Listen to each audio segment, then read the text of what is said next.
Hola Ricardo, Buenas tardes a todos. hola, ¿cómo Buenas estás? tardes, Hola, hola. Buenas bienvenidos. Muy buenas tardes. Muy tardes. buenas tardes. Muy buenas tardes a todos. Muchísimas gracias por la puntualidad. Buenas tardes. Hola Buenas tardes, Joana, Joana, Hola, Ricardo, Marcelo. Raúl, Mónica, Hola a Claudio, ustedes. bienvenidos. Hola Sale Andrés, un Andrés, aviso que adelante Hola solo, ¿está Marcelo. bien? Uy, Gilberto, qué gusto verte, Maurilio. hola. igualmente, Aurilio. Muy bien, poco a poco se van uniendo. Hola. Ahí te veo bien. Muy bien. Ahí veo a más gente. Ahí sí, 18, 17. súper. A ver, ¿algún amigo? Muy ¿Uno de los bien. míos? Vamos a dar inicio a este Oye, evento perdón, tan una Se pregunta. cayó esperado. la conexión ¿Me de ven a mí Marcelo, o ya no? está entrando Ah, ok. nuevamente. Perfecto. Ya. Bueno, sí, lo tengo al lado por si acaso. Por eso tiene servicio técnico inmediato. Eh, Como ir presentando, ahí volvió la imagen. Sí, sí. Pero la tuya no la verdad. Tam- Ah, claro, el live meeting. ¿Mm? Empezaste el live meeting, ya. Ahí está. ¿Me están viendo ahí? No, no estoy ahí saliendo. ¿No? Estoy como que fuera uno más. Estás como, ahí estamos. El servicio técnico no ¿No podría podría ser ser más más rápido. rápido? Sí. Hola, buenas tardes. Buenas Marisol, te tardes. ves y te escuchas bien y Paul también se No escucha solo. bien. Gracias, Ricardo. Ya, la Ahí presentación no tenemos la a, tengo aquí. ¿Tiene la tenemos a presentación? Marcelo. Ahí te acabo de poner como coanfitrión.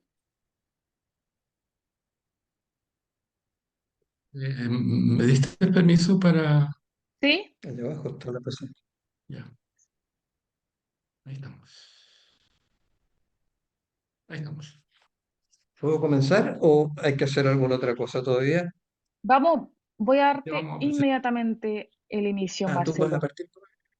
Primero me Ya. gustaría darle la bienvenida a todos, agradecerles que estén aquí junto con nosotros y que quieran participar en este evento tan esperado con nuestro gran invitado especial, Marcelo. Mi nombre es Marisol Castillo, yo soy vicepresidente de la IMCC Latam y traemos con ustedes en este webinar muy especial este tema que parece muy interesante y del cual nos vamos a deleitar todos y seguro vamos a aprender muchísimo de Marcelo y su experiencia en el viaje de Darwin. Entonces me gustaría cederle la palabra a Paul Banter, que es el presidente de la IMCC Latam, para que dé una introducción oficial a Marcelo. Muchas gracias, Marisol. Y bienvenidos a esta charla sobre el viaje de Darwin. Y para mí es un honor y un privilegio presentar a Marcelo. Él es médico cirujano, especialista en cirugía y ortopedia de niños.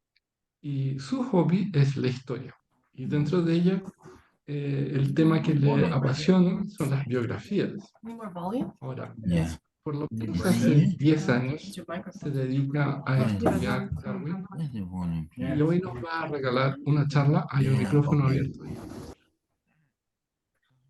Y hoy día nos va a regalar una charla que es el viaje de Darwin, la Ah, primera parte de las tres presentaciones que él tiene dentro de su caja de presentaciones.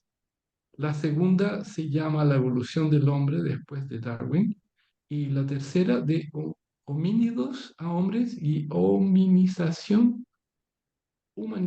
lenguaje y ADN. Parece nombre de tesis doctoral.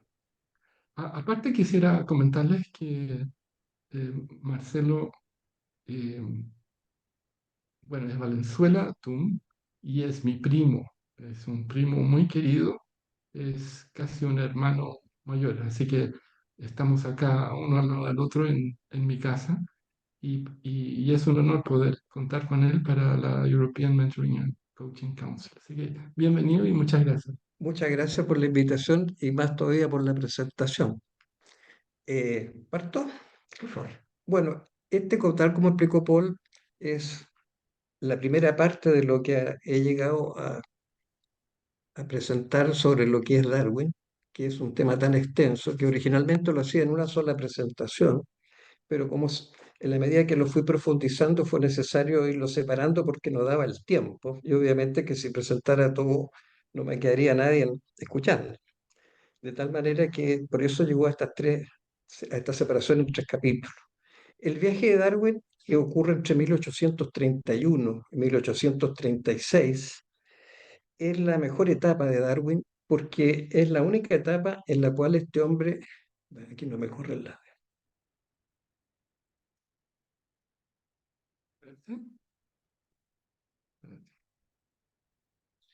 Ahí lo recuperé. Es la mejor etapa de Darwin, como les explicaba, porque es la única etapa en la cual este hombre se puede decir que estaba sano. Que no se El está resto moviendo. de su vida, ¿ah? No se movió, espérate. ¿Sí se movió? Ahí sí. El resto de su vida, este hombre, si bien disfrutó de todo del provecho que sacó de esta verdadera estudio de universidad que hizo en este viaje, sufrió de una enfermedad que nunca tuvo claro qué es lo que fue, pero que le mortificó el resto de la vida. Pudo disfrutar, ¿no es cierto?, de su familia, pudo disfrutar de todo lo que estudió, de todo lo que dedujo, pero siempre acompañado de la enfermedad, lo cual lo limitó tremendamente, ¿no es cierto?, en su diario vivir. De hecho, fue un hombre que se recluyó tempranamente y prácticamente hizo una vida moniacal dentro de su casa, disfrutando de su familia, de sus 10 hijos, pero sin poder disfrutar de muchas otras cosas de la vida que a él le encantaba. Ahí tenemos un retrato de Darwin cuando era joven, ya no tan joven, ya tenía una calvicie inicial, pero todavía joven. Para contextualizar un poco lo que él vivió, digamos que fue la Inglaterra, ¿no es cierto?, en el momento que era el imperio más extenso de la Tierra, rico, poderoso, ¿no es cierto? Más o menos tenía 458 millones de habitantes y más o menos constituía un quinto de las tierras habitables. Fueron los últimos años de Guillermo II, ¿no es cierto?, con la princesa de Gales Victoria a punto de iniciar su reinado. Era la época de plena revolución industrial, estaba en su apogeo, con un gobierno relativamente estable, ¿no es cierto?, en ese minuto gobernado por los Tories de Spencer de Perceval. Tenía una iglesia anglicana que dominaba el imperio con una visión absolutamente rígida, cerrada, creacionista, lo cual funcionaba en concordancia con como lo veía el mundo laico, que era en el fijismo aristotélico. La iglesia anglicana, ¿no es cierto?, era partidaria de todo lo bíblico en un sentido estricto, rígido, y el fijismo aristotélico era igual, consideraba que la naturaleza se creó de una manera, en forma espontánea, pero nunca cambió, era rígida. De tal manera que las dos visiones, tanto la religiosa como la no religiosa, era totalmente de un mundo rígido, fijo, no había ni una posibilidad de que hubiera variaciones. Y eso fue una de las cosas que le hizo mucho sentido a Darwin en la medida que fue, ¿no es cierto?, madurando y apreciando las cosas que vio en el viaje. Respecto a las ciencias naturales, justamente en esa época es cuando se puso de moda el naturalismo, que era, ¿no es cierto?, una ciencia que incluía un montón de ciencias que después fueron todas muy importantes y que adquirieron vida propia. Pero en ese momento no daba para tanto porque era muy limitado el conocimiento. Y por eso que en ese minuto un naturalista hablaba de antropología, biología, botánica, geología y zoología. Todo eso en una sola estructura. Otra cosa importante de esa época es que el año 33, Guillermo II dicta la ley de abolición de la esclavitud, cosa que es importante en Darwin. En 1844, Morse inventa el primer telégrafo, vale decir, hasta antes de eso no teníamos ningún tipo de comunicación, y eso es muy importante para entender lo que pasó durante el viaje. El año 46, 2 años después, William Morton demuestra que el éter es útil como anestésico general. Y al año siguiente, James Young, ¿no es cierto?, un médico obstetra inglés que está obsesionado con esto del dolor del parto, descubre los efectos semejantes en el cloroformo. ¿Por qué es importante eso? Porque al año 48, ¿no es cierto?, John Snow, que era un médico relativamente conocido dentro de Inglaterra, comienza a hacerse cargo y controla el cólera, lo que es una cosa increíble para la época, tratando las aguas, ¿no es cierto?, servía y comenzando a descubrir qué era lo que lo producía.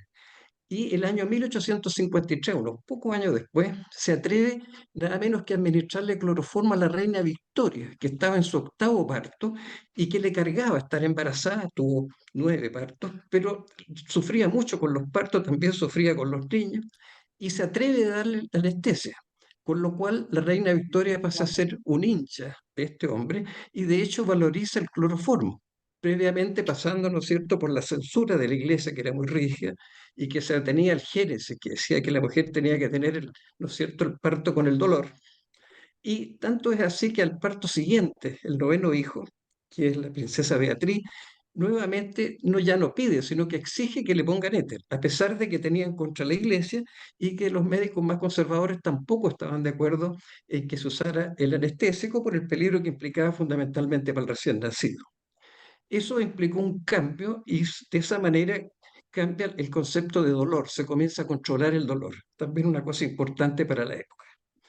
Y a raíz de todo este emergencia de esta sociedad tan productiva, ¿no es cierto?, que estaba con la revolución industrial, aparece o emerge una nueva sociedad burguesa de tipo liberal, ¿no es cierto?, que traslada la idea de libertad a todos los campos, incluido el de las artes. Y así se inicia el arte contemporáneo, que es caracterizado por la coexistencia de todos los estilos. Es bastante amplio. En pintura, por ejemplo, todos conocemos los paisajes de Turner o de Constable. En literatura están los grandes literatos, por nombrar unos pocos. Es la época de Charles Dickens, de Oscar Wilde, Rudyard Kipling, Lewis Carroll, Arthur Conan Doyle. Y en música, fundamentalmente, el más conocido es Edgar, también Delius. Pero importante para nosotros, Chopin hace una visita a Inglaterra y toca piano fundamentalmente para Emma, que era una gran concertista en piano y que era la señora de Darwin. En economía política, nada menos que se publica, ¿no es cierto?, El Capital de Karl Marx en Inglaterra, no en Alemania.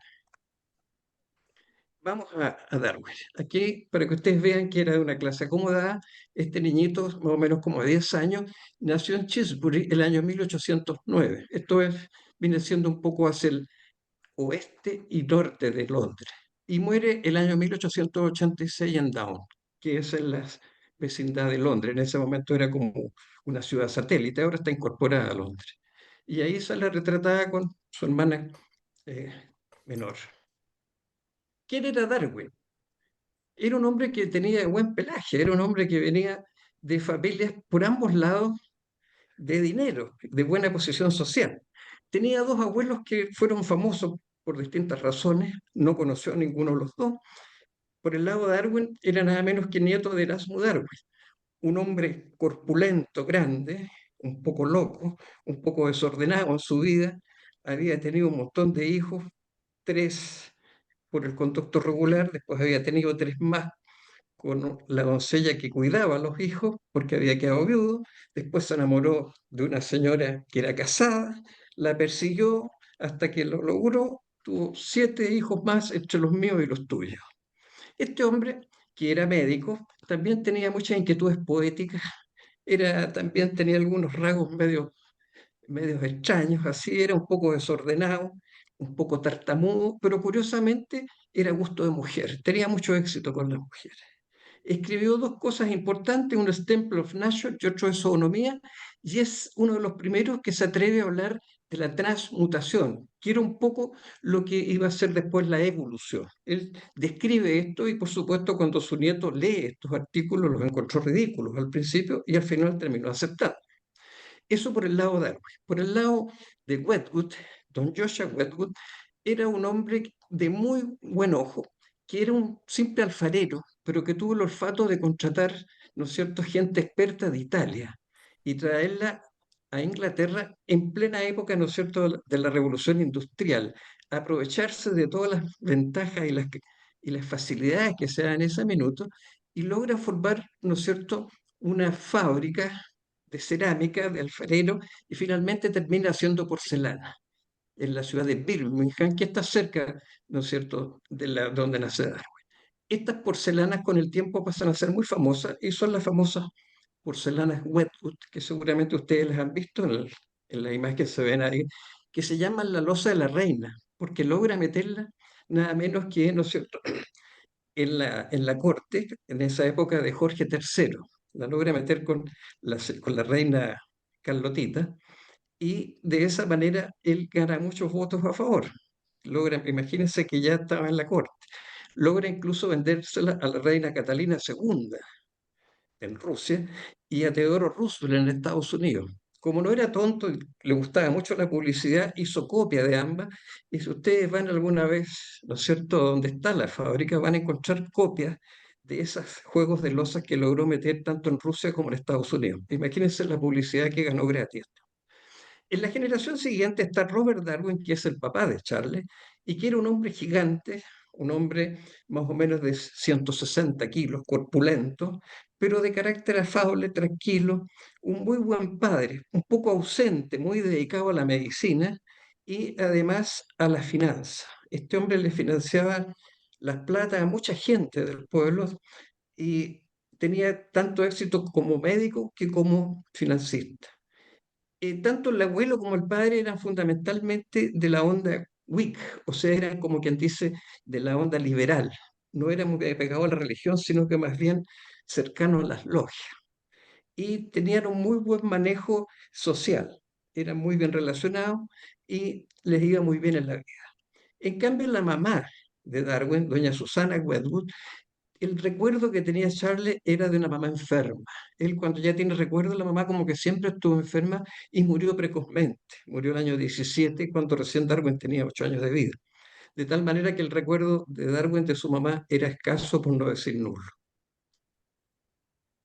A los 8 años, como decía, muere la mamá y el papá lo primero que hace es cambiar a Charles del colegio protestante unicista del reverendo Case, porque la mamá era un poco religiosa además, ¿no? Y tenía la tendencia a seguir esta religión protestante que no era muy frecuente, la unicista, que fundamentalmente no creen en la divina providencia, solamente creen en el Dios Padre, no creen en la Santísima Trinidad. Y esto viene desde Arriano, o sea, desde ese principio del cristianismo. Y el padre lo cambia entonces a Charles a un colegio laico y lo mete interno. Era un hombre pragmático y a pesar que el colegio estaba cerca, lo mete interno, lo cual le cambia la vida desde el punto de vista de su formación, ¿no es cierto?, religiosa, pero gana en cuanto a libertad. Desde chico, Charles era un hombre que disfrutaba de la naturaleza, fundamentalmente le gustaba mucho andar a caballo, le gustaba pescar, le gustaba cazar. Y lo curioso es que todo lo que cazaba se lo comía. Le gustaba mucho comerse todo lo que cazaba. Tuvo una mala experiencia una vez que se comió un búho y eso lo tuvo un poco a mal traer, lo tuvo medio intoxicado. Pero salió adelante y esto le sirvió mucho para la experiencia que iba a tener después, ¿no es cierto?, en sus viajes. La otra cosa que tenía en común es que le gustaba coleccionar todo. Tenía un poco el mal de Diógenes. Coleccionaba conchitas, coleccionaba, ¿no es cierto?, cuando aparecieron los sellos, coleccionaba piedras. Cualquier cosa que le llamara la atención, él la guardaba y la coleccionaba. Era cachurero. Esta es una reproducción del internado de Chesbury, donde él había nacido, en el cual estuvo entre 1828 y 1825. En realidad la experiencia que tuvo en el colegio fue bastante mala y muy crítico del colegio. Decía que pasaba mucho frío y que la comida era muy mala. De hecho, se arrancaba cada rato a la casa porque tenía cierta libertad y ahí comía mejor y por supuesto que capeaba su poco clase, no era un buen alumno tampoco. Y comentó en su biografía, nada pudo ser peor como medio de educación para el desarrollo de mi inteligencia, que este colegio era estrictamente clásico, un poco de geografía e historias antiguas. No salió contento del colegio y consideró el papá incluso que no le era de mucho provecho y por eso precozmente lo sacó y lo metió a la universidad. De las características de Darwin, fundamentalmente hay que decir que fue educado por sus hermanas y fue muy cercano y querido por ellas y viceversa. Era un hombre muy amable, muy amistoso, era simpático, tenía muchas inquietudes, claramente era inteligente, muy respetuoso de sus padres, no sé, de su padre y en general de la jerarquía, sociable, y tenía mucho sentido del humor. con algunas inquietudes científicas desde chico, sobre todo estimulado por el hermano mayor que estudió medicina también. Era un preguntón de esos que es enfermo de preguntón, pero aprendía poco, no era muy rápido para aprender. Y le gustaba fabular con sus compañeros, era un poco farsante. Cuando le tocó viajar, la tripulante del Beagle lo consideró un hombre excéntrico, pero que era inofensivo, y le pusieron como sobrenombre el filósofo. Ese era el nombre, el apodo con que se trataba.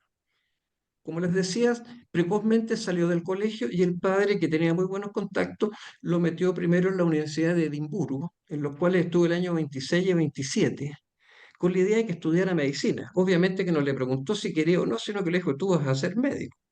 Y obviamente que no le gustó la medicina. Eh, Comenzó a irse por el lado, ¿no es cierto?, de las cosas más de la naturaleza y se choqueó con la medicina. De hecho, le tocó ver un niño que se operaba de amígdala. Recordemos que la anestesia apareció en 48, de tal manera que se hacía con aguantaformo y eso lo hizo arrancar desesperado. Después le tocó ver un adulto que se operaba de una amputación de una extremidad. Imagínense las tremendas operaciones que le tocó ver y eso lo arrancó para siempre de la medicina, pero no se atrevía a decirle al papá, de tal manera que fueron las hermanas las que le dijeron al papá, Charles está perdiendo el tiempo, en medicina por favor haga algo con él, pero no siga perdiendo el tiempo. Sin embargo, Charles no perdió el tiempo, porque resulta que se hizo amigo de Robert Grant, que era un naturalista y que era evolucionista además. Este hombre lo incorporó, ¿no es cierto?, en sus estudios y hizo varios trabajos con él. Incluso ingresó a la Sociedad Pliniana en la Universidad de Edimburgo y ahí presentó trabajo, pero nada que ver con la medicina. Y ahí tuvo la gran suerte de conocer a John Edmonton, que era un esclavo liberto que se había especializado en, no digamos embalsamar, pero hacía una cosa parecida con todos los espécimes que llegaban ahí a la universidad, Ok, ahorita. y él las trataba y las dejaba muy bien presentadas. Y eso se lo enseñó a Darwin. Y eso le fue de mucha utilidad después a Darwin cuando le tocó viajar. Como el papá se impuso que por la medicina la cosa no iba, fue la única vez que Darwin reconoce que su papá montó en cólera y que se descompensó. Y le dijo esta famosa frase que él la repitió hasta cuando ya estaba en su lecho de muerte. El padre en un descontrol le dice, no vales nada, solo sirves para montar a caballo, jugar con los perros y cazar ratas. Serás la vergüenza tuya y de la familia. Eso se lo dijo el año 27. No se lo dijo tampoco en forma tan violenta, pero lo marcó, porque siempre él repitió esta frase y esto lo repetía junto con otro hecho que fue para él lo más lindo de su vida, que era estar en la pampa, ¿no es cierto?, andando a caballo, persiguiendo algún animal, cazando o simplemente durmiendo, ¿no es cierto?, a cielo descubierto en la pampa. Estos fueron los dos déjà vu que tuvo Darwin hasta su lecho de muerte. Sigamos con sus características. Este hombre tenía la ventaja que no se sorprendía con nada. La situación nueva o extraña, él se adaptaba a todo. Era como buen pobre, a pesar de que lo que menos tenía era pobreza. En la época de que estuvo en la universidad, o sea, los 5 o 6 años que alcanzó a estar en la universidad, fue muy intenso en el amor, la juerga y el rapé. Volvamos un poco para atrás y veamos la segunda parte. Bueno, el padre, convencido de que no iba para médico, le dijo, bueno, si no sirves para médico, por lo menos dedícate a ser cura. Ándate, estudia religión y de esa manera vas a tener tiempo para hacer todas las estupideces que te gustan. Tampoco es necesario que creas todo lo que te van a enseñar ahí, pero por lo menos convence a tus parroquianos que lo dices en forma sincera y vas a tener asegurado, ¿no es cierto?, tu porvenir. Y vas a andar, poder cazar, pescar, todas las estupideces que a ti te gustan. Y este niño, como era obediente y respetuoso a la jerarquía, aceptó. Y entre el año 28 y el año 30 estudió, ¿no es cierto?, teología. Por supuesto que lo que menos hizo fue estudiar teología. Fundamentalmente siguió en la beta naturista y tuvo la suerte de haber sido acogido por el reverendo John Henslow, que era botánico y que además era creacionista. Henslow pasó a ser el padre que realmente no tuvo en la casa, porque como que lo adoptó. Entonces lo acomodó en su casa, lo llevaba a las tertulias, paseaba, hacía todo con Darwin, le tomó mucho cariño y vio en él que era una persona que podía sacarle mucho rendimiento, a pesar de que no llegó con muy buenos antecedentes, como ustedes comprenderán. Y la segunda persona que sacó de utilidad, que le fue útil, fue el reverendo Adam Sidgwick, que era un geólogo y que creía en era catastrofista. Este Sidgwick no era muy simpático ni tampoco le tenía mucho aprecio a Darwin, pero como venía recomendado por Hello, lo admitió en sus cursos y sobre todo en sus expediciones a terreno. Y fue donde mejor se formó Darwin en estos 3 años que alcanzó a estar en Cambridge, en el Christ's College, que fue en geología. Eh, y logró dar examen igual y sacar un bachiller en artes y ser licenciado en teología. Y estamos hablando de un curso como de 180 alumnos y sacó el puesto número 10. Para una persona que le dedicaba poco tiempo, quiere decir que el hombre tenía pasta para salir también, después de haber estudiado tan poco de lo que estamos hablando. Bueno, digamos que este hombre, como les decía, había sido intenso en el amor, en la juerga y también en el rapé, era vicioso del rapé. Y tuvo su noviecita en la universidad, que fue Fanny Owen, que le juró amor eterno cuando partió el viaje, pero cuando llegó a América ya se había puesto de novia y se casó con otro. De tal manera que ahí tuvo su problema Darwin, que lo superó rápidamente en el viaje. Hay que decir que la universidad fue un estudiante regular, no obstante que había salido 10º dentro del examen de teología. Bueno, el año 31, Darwin estaba realizando una expedición geológica en Gales, junto a su profesor, ¿no es cierto?, el reverendo Adam Sedgwick, el que no le tenía muy buena, pero que sin embargo lo había admitido en sus expediciones. Y en ese minuto, Henslow recibe una solicitud del almirantazgo para que recomiende un experto en geología, para que, ¿no es cierto?, vaya a una expedición de la fragata Beagle. Y Henslow piensa inmediatamente que Darwin sería el indicado. Dice, es un muchacho joven, ¿no es cierto? Todavía sin ninguna exigencia mayor, de buena situación económica y por lo tanto puede afrontar esto. La expedición se supone que tiene un mínimo de 2 años. Es sin paga, o sea, es gratis. Incluso tiene que costearse la manutención. De tal manera que no era que sobraran los postulantes, porque ¿quién se puede dar el lujo recién salido de la universidad y estar 2 años sin trabajar, sin recibir remuneración y más encima teniendo que pagar? Entonces tiene que plantearle al papá la dura realidad. Y el papá inmediatamente dice, pero está loco este niño, es un adolescente inmaduro, inexperto para una medición tan larga a sitios que son muy remotos, desconocidos y peligrosos. No tiene ninguna experiencia en navegar y tenía un costo estimado económico alto. De hecho, le costó 600 libras esterlinas de la época, que es el mismo valor que tuvo lo que le costó estar en Cambridge. O sea, era mucha plata. Y desde luego que ir a esa expedición abandonaba para siempre la idea de ser un pastor. Era como obvio que ya se estaba dedicando a otra cosa. Pero le hacía mucho ruido al papá que lo recomendara Henslow. Toda esta gente que yo lo he nombrado de Cambridge eran todas eminencias, eran todos profesores y eran los que manejaban las sociedades respectivas de las especialidades. Eran todos hombres de mucho peso, de tal manera que el hecho que lo recomendara Henslow le hacía ruido al papá. Pero de todas maneras le dice, mira, lo encuentro totalmente insensato. Solamente te aceptaría que lo hicieras si encuentras una persona con sentido común, ¿no es cierto?, que lo apruebe. Y afortunadamente para Darwin, la persona con sentido común lo tenía al lado, que era su tío Joshua Wedgwood, un hermano de su mamá, que era el que en el fondo lo acompañaba en los veranos, en las cabalgatas, hacía un poco también el labor que es lo que no hacía, ¿no es cierto?, el papá. Era como el tío paleteado que tenía al lado. Una vez que sorteó, ¿no es cierto?, el apoyo del papá, tenía que pasar por el filtro de Robert Fitzroy, que era el almirante a cargo de la expedición. Este hombre tenía solamente 4 años más de vida que Charles Darwin, pero había sido bastante famoso porque había rescatado, ¿no es cierto?, a la Beagle del primer viaje, que ya me voy a referir a él. Este era un noble squire, vale decir, del pelaje más bajo dentro de la nobleza, porque descendía de una de las 14 amantes que tuvo Carlos II, y desde ahí que venía con algún grado de nobleza. Era un hombre bien posicionado, era un anglicano obsesivo y fanático. También era fanático de la frenología, que es la pseudociencia que estudia los caracteres y la personalidad de las personas en base a los rasgos de la cabeza y de la cara. En esa época estaba muy de moda, pero en general nunca fue una ciencia muy aceptada. Además era un marino avesado, tenía buena fama y era experto ya en ese minuto de la meteorología y de la hidrografía. O sea, tenía su bagaje. Y había comandado el primer viaje de la Beagle y ahora por eso le encomendaba la segunda. Enseguida les voy a explicar qué pasó en el primer viaje del Beagle. Este hombre llegó a ser vicealmirante de la Armada de Inglaterra, o sea, llegó muy arriba, pero tuvo algunos momentos oscuros.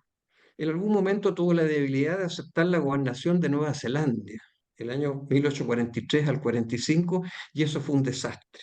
Entre otras cosas porque estas gobernaciones tenían que autofinanciarse, y eso era imposible de lograr, de tal manera que lo pasó muy mal ahí. Y además este hombre era medio maníaco depresivo, entonces se deprimió más. Y siempre tuvo un mal manejo económico, no manejaba bien las plata y siempre gastaba más de lo que producía, de tal manera que ese era un conflicto serio que tuvo siempre y que finalmente lo llevó a la muerte este pobre.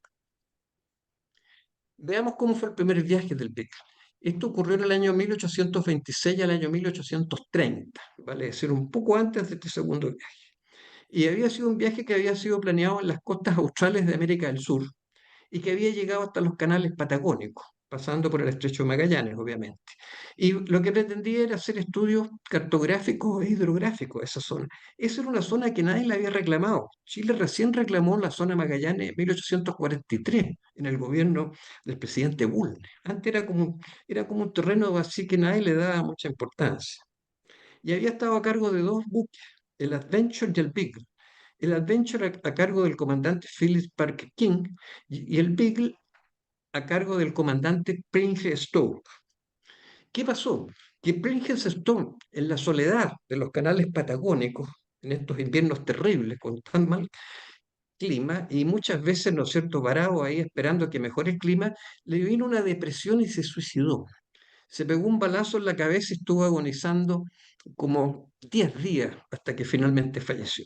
Y el manejo que hizo el que estaba de segundo de a bordo fue muy mal, de tal manera que la Armada Británica, en su desesperación, recurrió, ¿no es cierto?, a Fitzroy, que estaba en ese minuto en Río Janeiro, que era como quien dice la base de ultramar que tenía eh, Inglaterra, y tuvo la suerte que estaba ahí este hombre en ese minuto de 22 años, y lo envía a hacerse cargo de esta situación. Con tan mala suerte, y Fitzroy en realidad tenía mala suerte, que unos indígenas, Cuéscar, le robaron un bote ballenero. Y este hombre en su desesperación toma como rehén a 3 nativos y más encima cambia un cuarto por un collar de perla de nácar, con la idea de que los va a llevar para Inglaterra, los va a civilizar y los va a evangelizar, porque acuérdense que era muy devoto, era medio talibán de la religión. Él piensa que la Armada va a encontrar estupenda la idea, pero desgraciadamente a la Armada no le gustó la idea, de tal manera que él terminó pagando el costo de todo lo que significó llevar a estos cuatro, ¿no es cierto?, aborígenes a Inglaterra. Y más encima se le muere uno de viruela. Estos nativos habían pasado por Río Janeiro y en Río Janeiro los vacunaron contra la viruela. Imagínense, esta gente nunca había tenido contacto con ninguna de esas enfermedades. Y cuando llegan a Inglaterra los vuelven a vacunar, lo cual probablemente fue la causa de que murió este nativo, porque le pusieron 2 vacunas de viruela. En todo caso, los otros 3 nativos fueron instruidos y fueron evangelizados. De tal manera que en algún momento sintió esa presión Fitzroy que tenía que devolverlo, ¿no es cierto? Porque había prometido a la gente que los iba a devolver. Desgraciadamente eso no ocurría y estaba muy complicado de dar. Incluso estos ya evangelizados, instruidos, estos nativos, los fueron presentados en la corte de Guillermo II y la reina Adelaida. Y como les explicaba en un principio, no había un segundo viaje de la expedición. Pero gracias al buen desempeño que tuvo Fitzroy para salvar la situación que había quedado en el primer viaje, y a los buenos oficios de un tío suyo que era duque de Grafton, como les decía, ellos tenían alguna nobleza, no muy correcta, pero la habían obtenido a partir de Carlos II, y además que la Church Missionary Society había respaldado este viaje, fundamentalmente porque quería evangelizar todo el sur, ¿no es cierto?, de América, y de pasada también tenían entre ceja y ceja las Islas Malvinas, las Falklands. De tal manera que el almirantazgo, en base a todas estas influencias, revierte la situación y, ¿no es cierto?, apoya esta nueva expedición para completar el estudio de las costas, tanto de Argentina y de Chile, sumar a Brasil, que no había sido considerado, y después seguir hacia el norte por Perú y Ecuador, y finalmente circunnavegar el planeta, o sea, una vuelta al mundo. La idea era continuar los trabajos cartográficos e hidrográficos de las costas orientales de Sudamérica y de los canales patagónicos, visitar las islas Falkland, que recién habían sido posesionadas por los ingleses, y luego avanzar por las costas chilenas y crear mapas de las costas y de los cerros de Chile, Perú y Ecuador. O sea, era bastante ambicioso el trabajo. Además, por supuesto que dentro de los objetivos estaba devolver estos tres nativos, incluso instalar un presbítero. O sea, iban con un cura para allá. Después, y esta era una obsesión que tenía Fitzroy, encontrar pruebas empíricas del diluvio universal. Eso pensaban que lo iban a encontrar en los canales patagónicos. Y después registrar las mareas, los vientos, cualquier dato meteorológico, ¿no es cierto?, de todas estas rutas inspeccionadas. Además, era muy importante verificar la marcha de los cronómetros marinos entre todos estos puntos conocidos, tanto en las meridianas como en las longitudes, especialmente la distancia que había entre Plymouth y Río Janeiro. Como ustedes saben, había mucha discusión sobre las distancias, no había, sobre todo con las longitudes costó mucho determinarlas, a diferencia de las meridianas, y como estaban descubiertos a finales de los 700, los cronómetros marinos, esta era una buena manera de probarlos si realmente eran efectivos. Además, visitar Australia y realizar una inspección geológica de los atolones del Pacífico. Había realmente un verdadero enigma de cómo nacían los corales y especialmente cómo se nutrían. No estaba claro cómo era eso. Por último, tenían que regresar a Inglaterra cruzando el Cabo de Buena Esperanza, pero luego cruzar el Atlántico hasta Bahía, o sea, volver a Brasil y de ahí volver a Inglaterra. Es decir, todas estas eran mediciones que no estaban bien establecidas y los cronómetros, ¿no es cierto?, iban a ser los encargados de determinar esas distancias.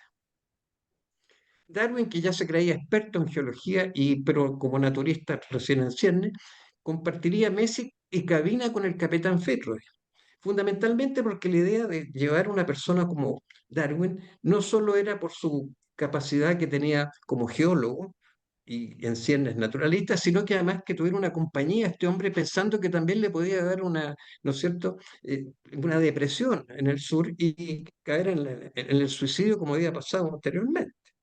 Claramente no iba a recibir ningún pago y como les decía tenía que ayudar a pagar la manutención, que fueron 600 libras esterlinas de esa época.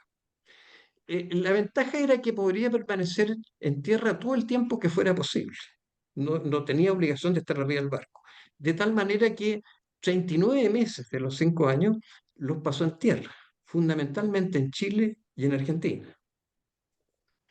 La duración, como habíamos dicho, era mínima de 2 años y podía abandonar la expedición cuando lo deseara.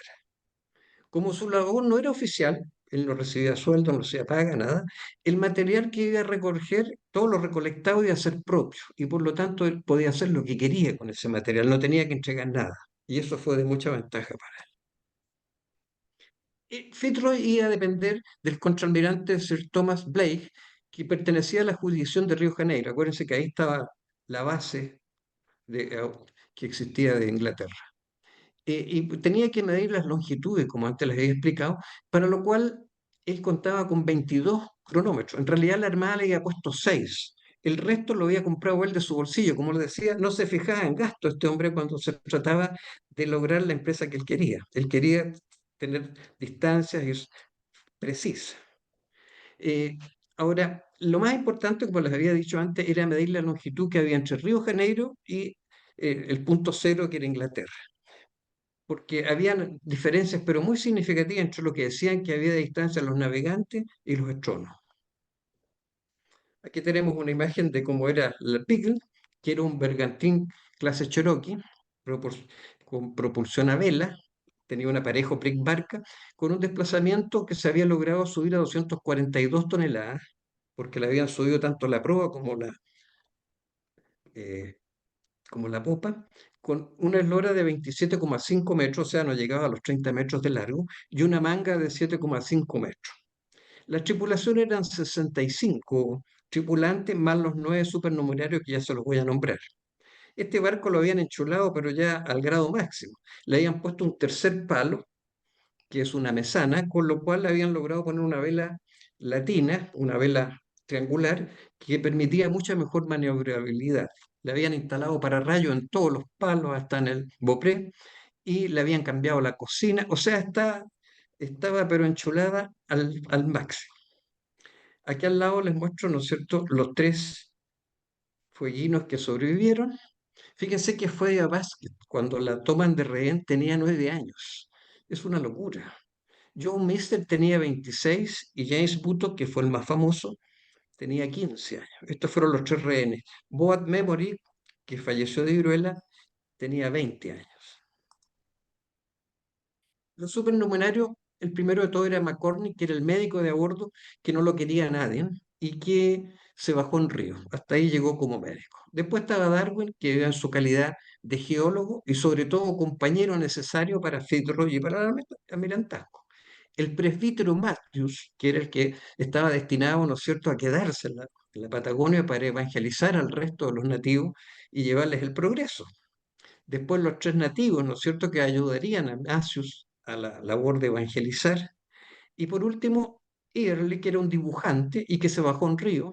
Martens, que era pintor, y ese estuvo todo el viaje y gracias a él están todas las imágenes que conocemos. Y por último, Steven, que era el experto en, ¿no es cierto?, mantener los instrumentos.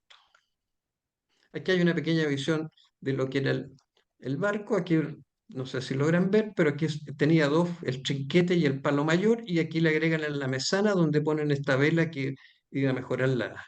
Es un barco bastante precario, como ustedes pueden ver. Tenía 7 botes para salir a hacer los estudios.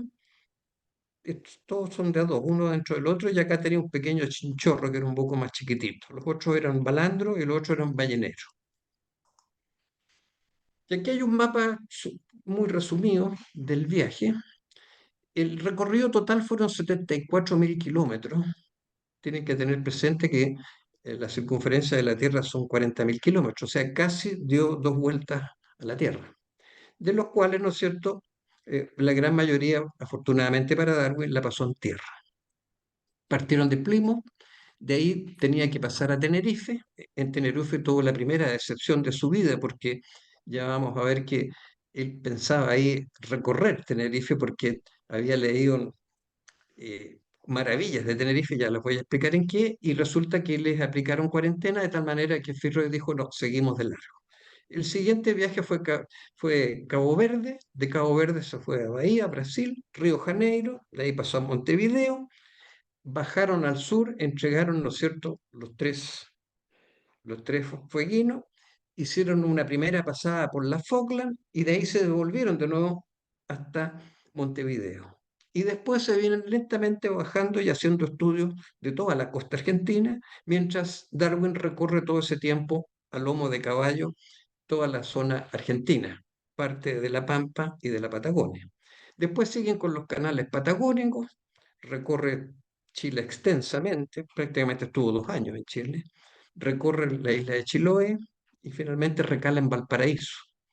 La Biblia vuelve al sur a hacer un segundo viaje, pero Darwin se queda dando vueltas en la zona central, llega hasta Uspallata, a lomo de mula, y después se va, ¿no es cierto?, de nuevo a lomo de caballo de Luma hasta Copiapó, retoma el Beagle, llega al Callao, está unos pocos días porque estaba muy revuelta la situación en Lima, y se va directamente a las Galápagos, y de las Galápagos, ¿no es cierto?, se va a Tahití, después llega a Australia, pasa por Tasmania, nuevamente recala en Perth, que en ese momento se llama King George Sound, de ahí se va a las Islas Cocos, para en Cape Town, ¿no es cierto?, ahí conoce a Henschel, y de ahí retoma finalmente a Bahía, y después se va ya a las Azores para volver casi el 5.º año a Plymouth.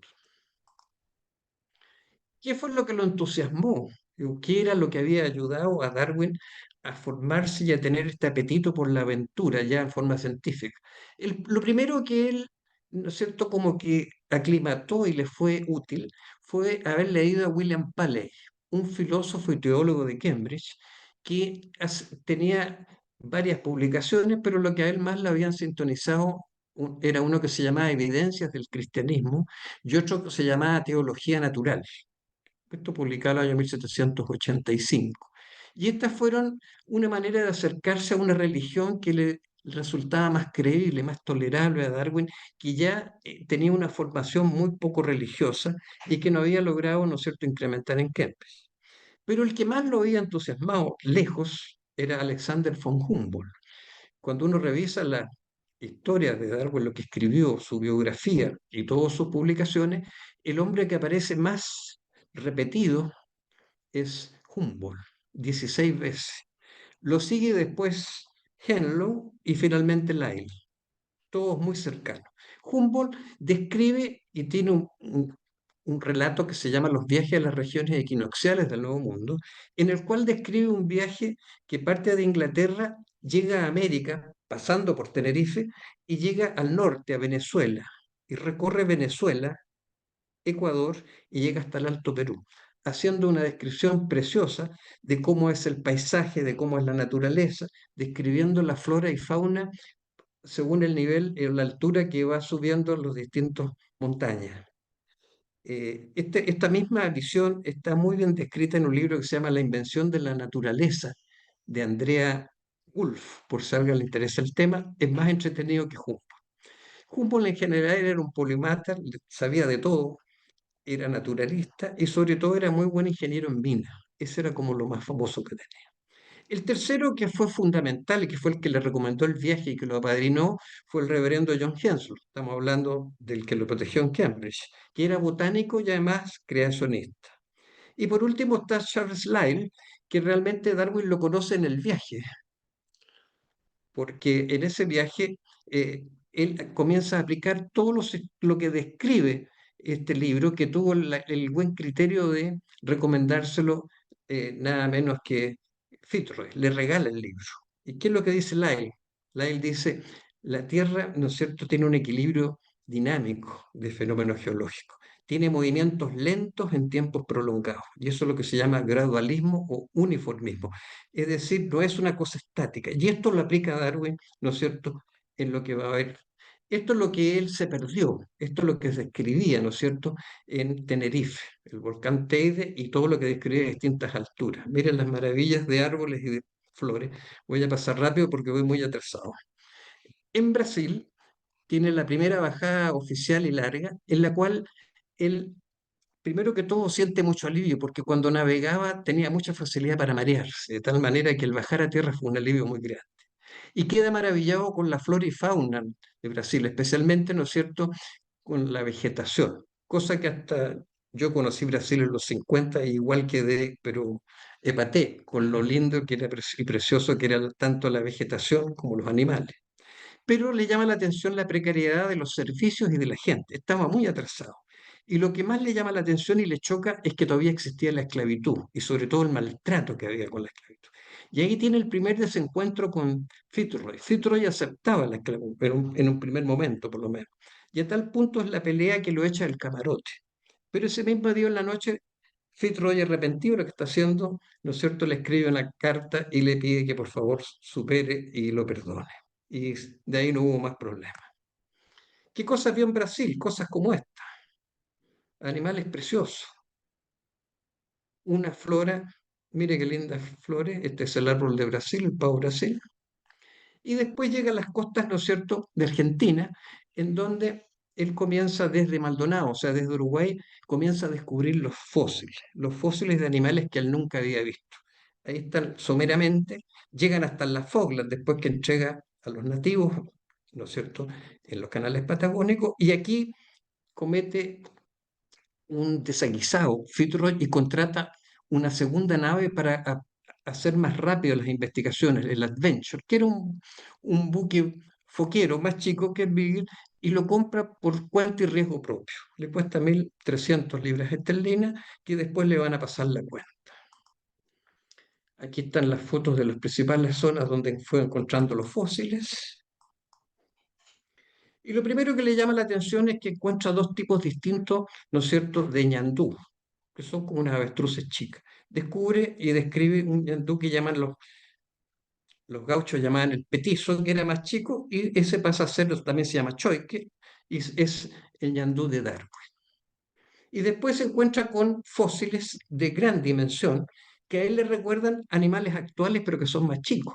Así descubre el glifstodonte y descubre la macrocauquenia o macrochauchenia, que como ustedes ven es parecido como podría ser una, camello, podría ser un dromedario, podría ser un guanaco, pero que por la trompa parece un tapiz. Y el glifstodonte, que lo semeja claramente con lo que es un armadillo, un tatú. Aquí ustedes en este recuadro chico ven las diferencias, la escala, los tamaños que tenían estos fósiles, todos muy grandes. Acá tres variedades distintas, ¿no es cierto? Estos son todos roedores y ungulados, y todos claramente, ¿no es cierto?, recuerdan lo que es un perezoso de la actualidad. Y él comienza a, a notar eso. Después el Esquilodonterium, que lo encuentra parecido a la capibara, o el Chiloterium, que le recuerda a un rinoceronte. También, ¿no es cierto?, algunos tipos de caballos muy primitivos, que son hipiodones, que, ¿no es cierto?, están ahí configurados. El mastodonte americano, que le recuerda el mamut de la zona norte del universo, y un taxodón que le recuerda un bisonte. Y Darwin se hace la pregunta, ¿por qué aparecen nuevas formas de vida y en cambio otras desaparecen? Comienza ya a hacerse algunas preguntas. Tenemos que pensar que él era muy niño todavía y que no era muy maduro, pero ya comienza a llamarle la atención. Fitzroy le da una respuesta que es de Ripley, le dice, es que eran muy grandes y no cabían en el arca de Noé. Por eso que explica que no existen. Aquí un resumen de cómo fueron los fósiles, las distintas partes que lo encontró. Y hace algunas reflexiones ya. Dice, los fósiles encontrados son mucho más antiguos de lo conocido. La longevidad de las especies mamíferas, ¿no es cierto?, fosilizadas, nota que son mucho menores, tienen mucho menos edad que los moluscos, porque siempre encuentran las cosas todo mezclado, no es que esté todo separado. Y otra cosa que le llama la atención es por qué algunas aves habían perdido la facultad de volar y usan alas con otro fin. No se transforman, dice él. Acordémonos que estamos hablando de una religión que es absolutamente cerrada y que no acepta cambio. Y desde el punto de vista filosófico tampoco, porque predomina el fijismo de Aristóteles, que dice que las especies nacen de una manera y mueren de esa manera y no se modifican. Y él dice, ¿y cómo se explica que las avestruces usen las alas como vela o que los patos babón las usen como remo? O los pingüinos las usen como aletas.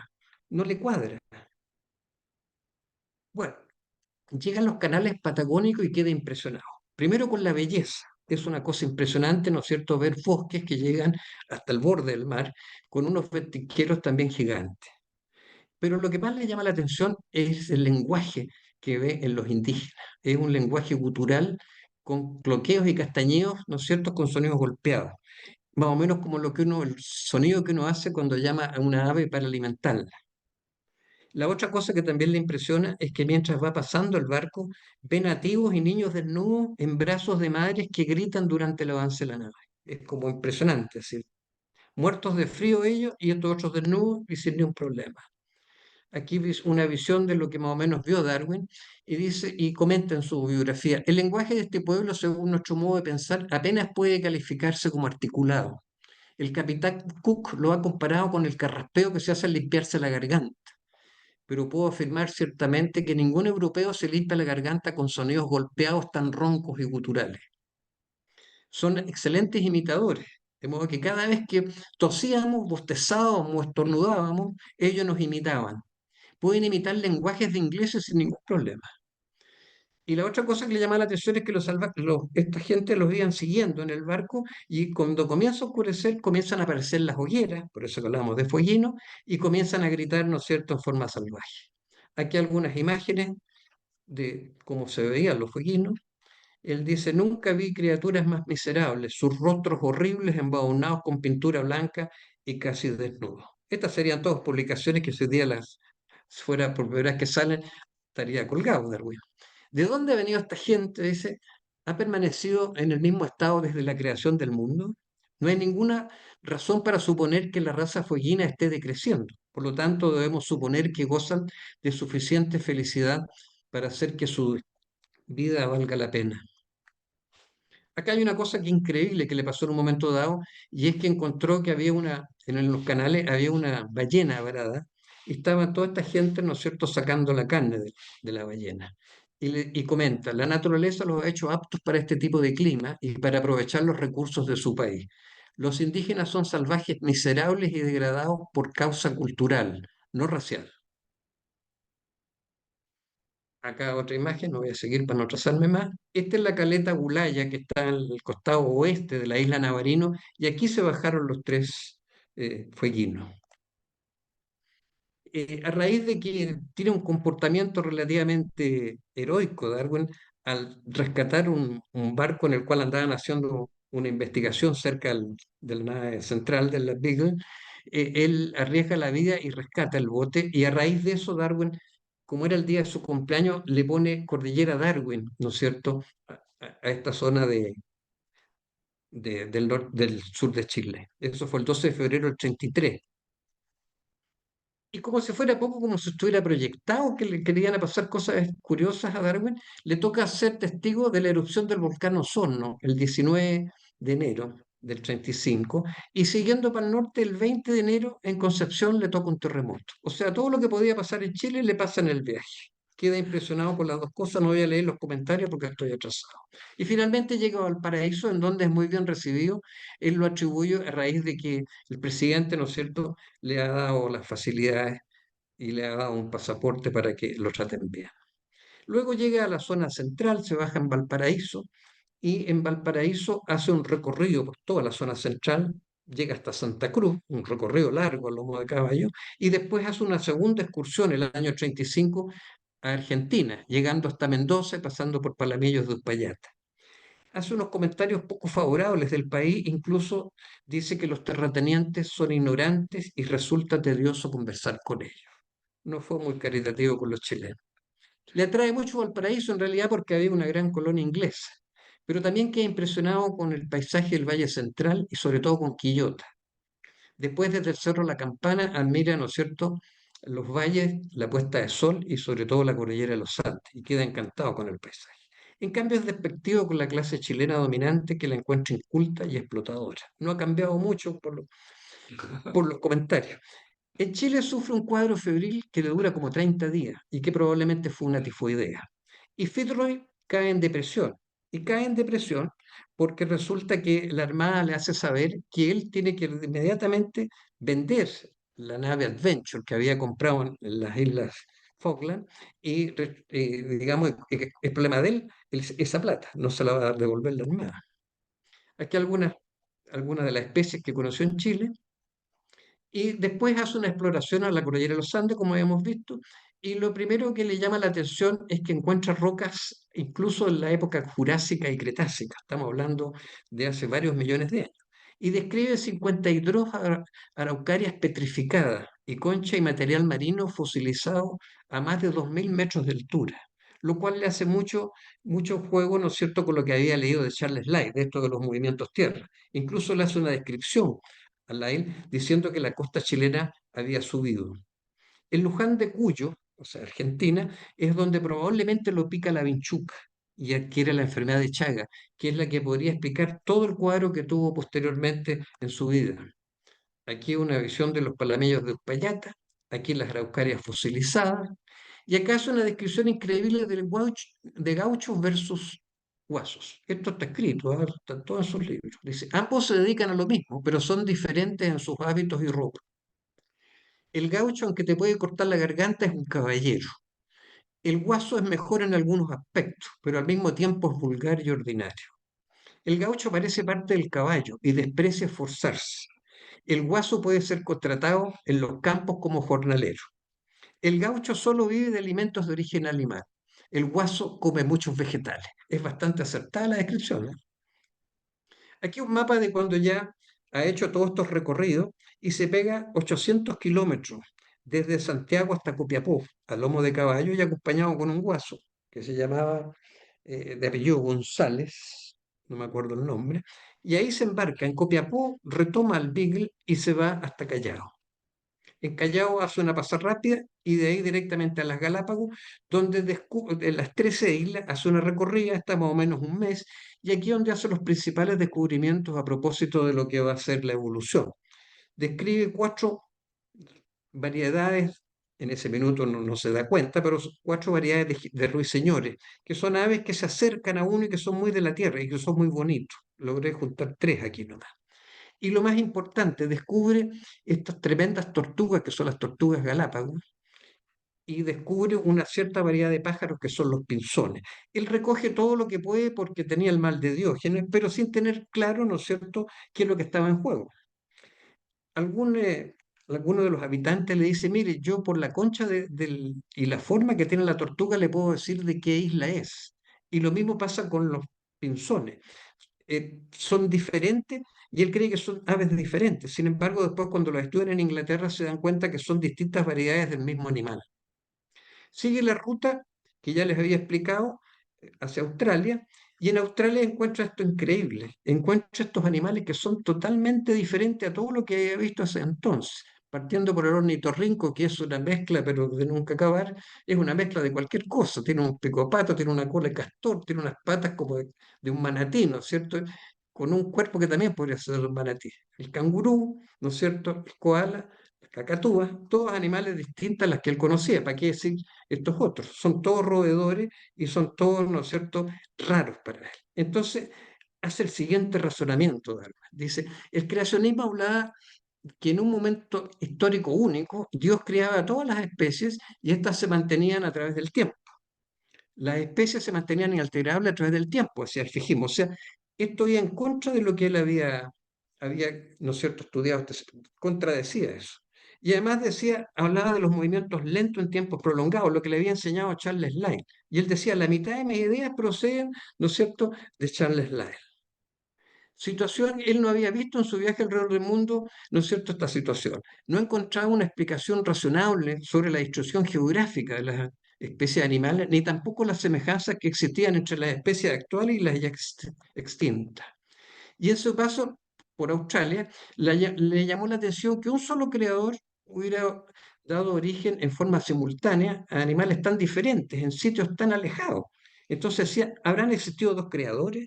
¿Tenían validez los centros de creación sostenidos por Lyell para explicar la diversidad y los territorios de las especies? ¿O eran una suma constante de mínimas variedades, de variaciones a lo largo de tiempos muy prolongados? Eso es todo de Lyell. La respuesta se le iba a dar 21 años después cuando él presentó su trabajo y aparece, ¿no es cierto?, Alfred Russel Wallace. Wallace era el Darwin pobre y este hombre había estado como 20 años acá en Indonesia y había descubierto lo que hasta el día de hoy tiene validez, la línea de Wallace, en la cual dice, de esta línea hacia el sur y hacia el este, los animales son marsupiales, los mamíferos son marsupiales, y de esta línea hacia el norte son placentarios. De ahí pasa al atolón de Tenerife. ¿Ya estoy pasado? Bastante. Sí. Y ahí, bueno, ya no voy a hablar de esto, pero él habla de las manifestaciones y del el descenso del lecho marino para explicar, ¿no es cierto?, lo de los corales. De esta manera él se entiende los corales. Si ustedes ven el dibujo van a entenderlo. Y lo que él descubre es que existen las zooantelas, que son unas algas unicelulares que se encuentran dentro del coral, de los corales, y que proporcionan los carbohidratos de la fotosíntesis. Es una relación simbiótica en la cual subsisten ambos. Bueno, regresa a casa Darwin, ¿no es cierto? Y había reunido 1529 especies y que las había conservado en alcohol y 3097 muestras biológicas. Obviamente que no las podía andar trayendo en el barco, de tal manera que él ya había hecho envíos, había hecho 5 envíos desde los distintos puertos que habían llegado a Inglaterra y que ya habían sido estudiadas en parte. Y Fitzroy había recopilado 40 vistas de costa, había tomado, ¿no es cierto?, desde el mar, 80 mapas de bahía y 82 mapas costeros. Fitzroy publicaba, ¿no es cierto?, su bitácora y Darwin hacía algunos aportes. ¿Y qué pasó? Que el que salió famoso fue Fitzroy y el que volvió famoso fue Darwin. Y esto le molestó mucho, ¿no es cierto?, a Fitzroy, obviamente, porque perdió protagonismo.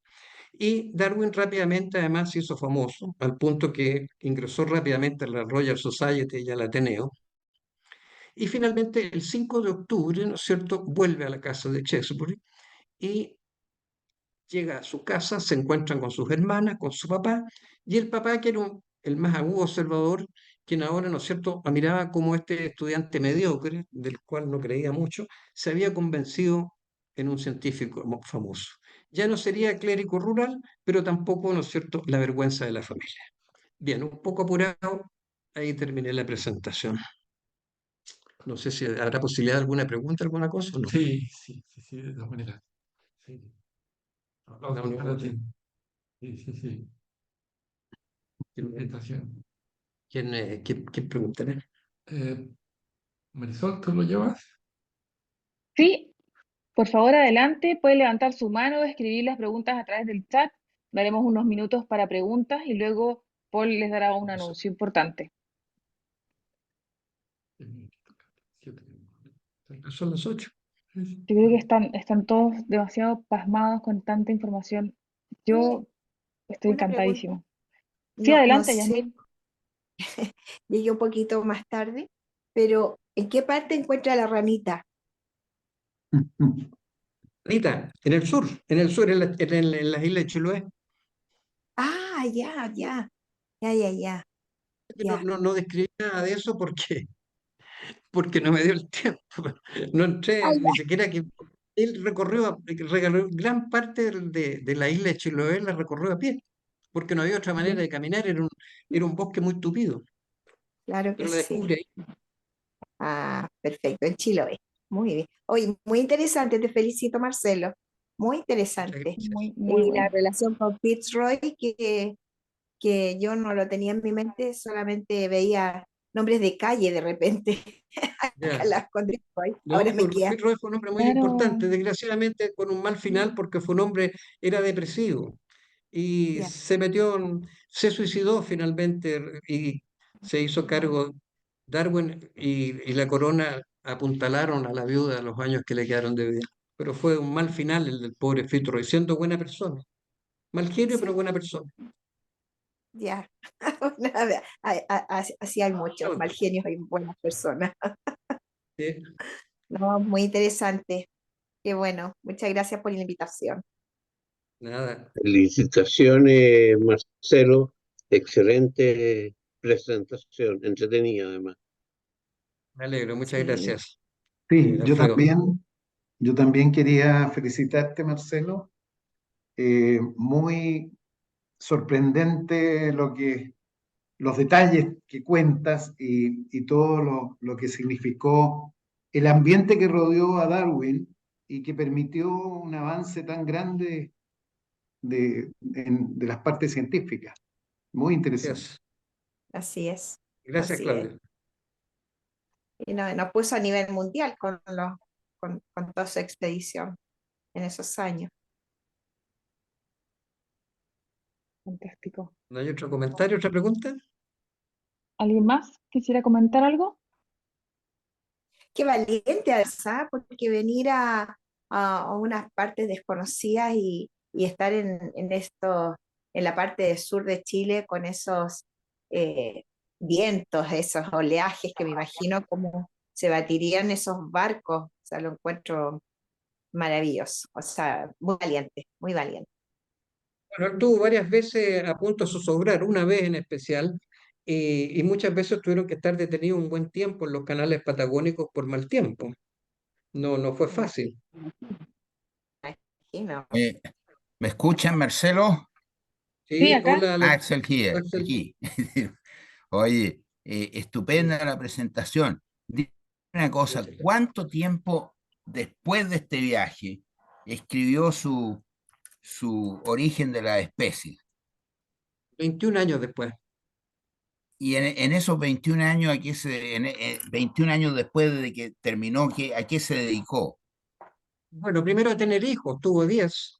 Ah, Se dedicó en un primer tiempo a dar charlas poco tiempo, porque después comenzó con el problema de la enfermedad, que probablemente fue un megacolon. Otros dicen que puede haber sido, ¿no es cierto?, una enfermedad de Crohn, o Ya, incluso algunos dicen que fue todo psicosomático, porque después no, cuando cada vez que tenía que presentar en alguna parte importante, a los pocos años de que había llegado, le venían diarreas, le venían dolores abdominales intensos, vómitos, colapsos al corazón, así descrito como algo psicosomático, ya, que como en esa época no era mucho lo que se sabía en la ciencia, era difícil, ¿no es cierto?, precisar claro, diagnóstico. De hecho, cuando se presentó el trabajo junto con Wallace, no lo presentó él. Bueno, él en ese minuto tampoco veía presentar porque se le había muerto 2 días antes un hijo, una hija. Y ya, bueno, tampoco estaba Wallace, pero que estaba en Indonesia. Pero siempre cuando había una cosa importante, él daba parte de enfermo y entonces iba un representante que era el que lo defendía. ya, Pero fueron Y, 20 años, 21 años los que pasaron. Él no se atrevía fundamentalmente porque sabía lo que le iba a llegar. O sea, él sabía que esta revolución era como, ¿no es cierto?, más o menos como la de Galileo. O sea, él sabía que iba a Claro. terminar muy mal y de hecho 10 años se demoró en recuperar, como quien dice, el saludo. O sea, 10 años la pasó muy mal. Fue el hazme de reír de toda la nobleza y de todo el clero inglés. En la segunda parte eso está muy bien especificado, todo lo que le pasó por todo lo que tuvo que pasar. Fue terrible. Afortunadamente este era un hombre de fortuna.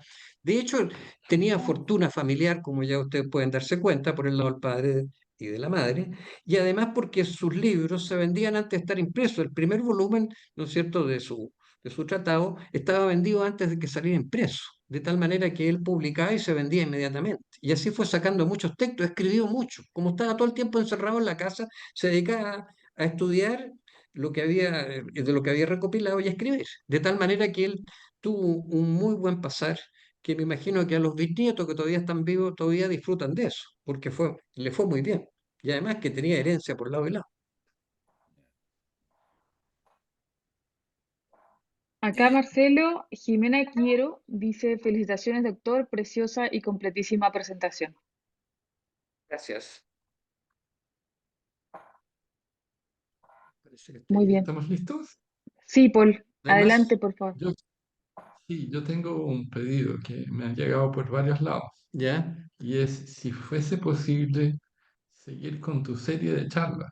yo no tengo ningún problema, es cosa que ustedes tengan la disponibilidad. Muchas gracias. Entonces, Fantástico. es una trilogía. Esta es como Game of Thrones, pero Claro. como de Darwin. Pero esta es la más sencilla, las otras son más complejas. Lo que pasa es que la hora de tiempo me queda chica, entonces aquí yo me salté mucho. ¿Cuánto sería Yo creo que 45 minutos. más?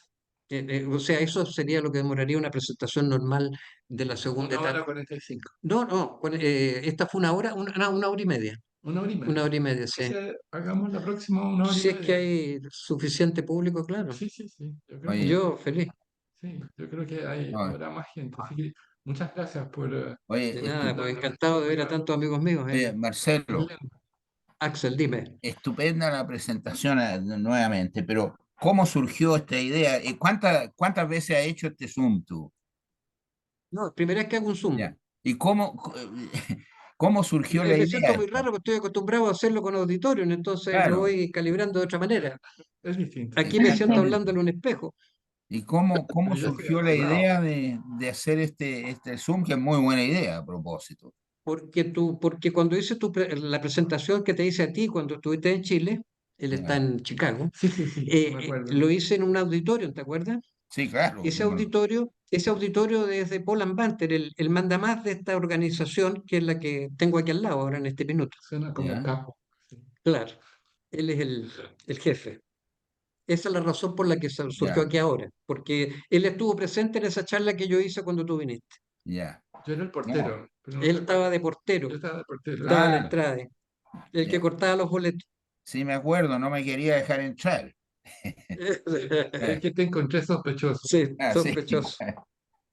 No, oye, muy bueno. Muy buena idea Bueno, esto, muchas hacer gracias. esto. Muchas gracias, Marcelo. Entonces vamos a Encantado. coordinarlo Muy bien. y promocionarlo. Enviaremos a ¿Eso? todos los Ok, asistentes una Listo. invitación formal a todos para con la fecha y el horario de la segunda parte. Así que nuevamente muchísimas gracias a todos por acompañarnos. Muchas gracias, Paul, sobre todo a ti, Marcelo. De mi parte, igual excelente charla, me encantó, me pasó volando esta hora. Aprendí muchísimo y estoy muy ansiosa para la siguiente. Creo que faltan muchos detalles aún y me gustaría mucho saber. Así que muchas gracias a Chao. todos, muy buenas noches, Buenas que noches. Buenas descansen. noches. Chao, chao. Gracias. Gracias, Chao. Chao, chao. Marcelo. Gracias, a la buenas noches. organización. Felicidades. Muchas gracias. Buenas noches. Gracias. Buenas Gracias. noches. Buenas noches. Sí, Video. yo puse el micrófono. Gracias. Buenas Qué bueno. noches. Qué bueno. ¿Cómo salió?